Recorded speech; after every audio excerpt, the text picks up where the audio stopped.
हिकु जैन जायास बीजा पंदे जे मरा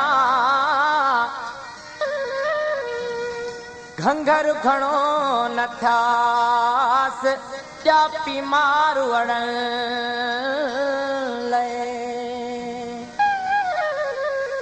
अच पखियड़ा अच मुझे सद ते अच पखियड़ा अच पखियड़ा अच मुझे सद ते अच मुझे मारुन जी लाकाई खबर ॾिज मुझे सांगन जी लाकाई खबर ॾिज अच पखियड़ा अच मुझे सद ते अच पखियड़ा अच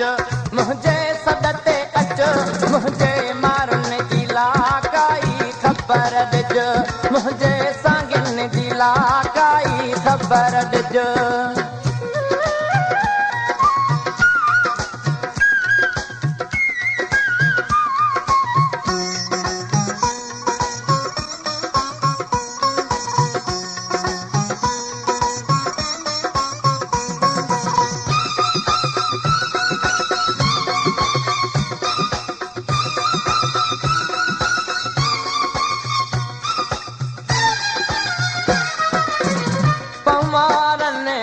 परे थी ओ जी जल याद अचे थी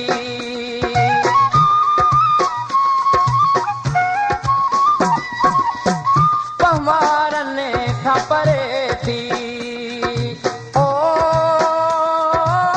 जी जल याद अचे थी हाँ बरे थो मचुअला वो पवने था गचुअला मुझे मारुन जी लाकाई खबर ॾिज अच पखियड़ा अच मुझे सद ते अच पखियड़ा अच मुझे सद ते अच मुझे मारुन जी लाकाई खबर ॾिज मुझे मारुन जी लाकाई खबर ॾिज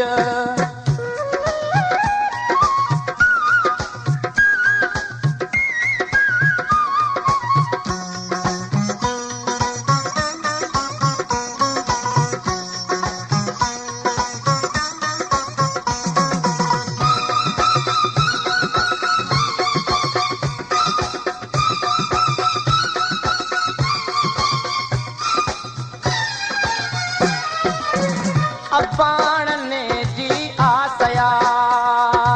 ओ सूरन जी सकरात्या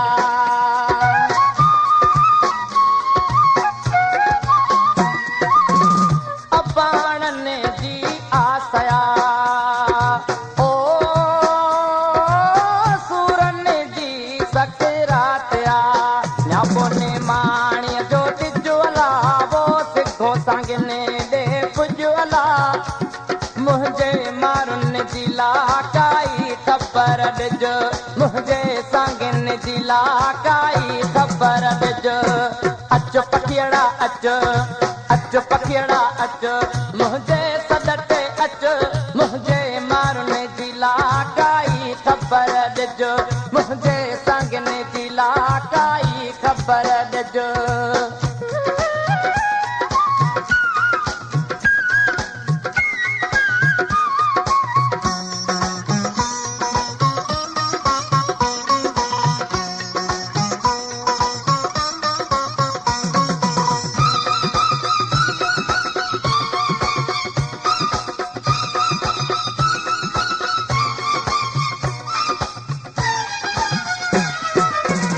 रोई पांद पिसाया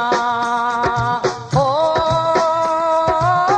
पलन पिरने खे विसारिया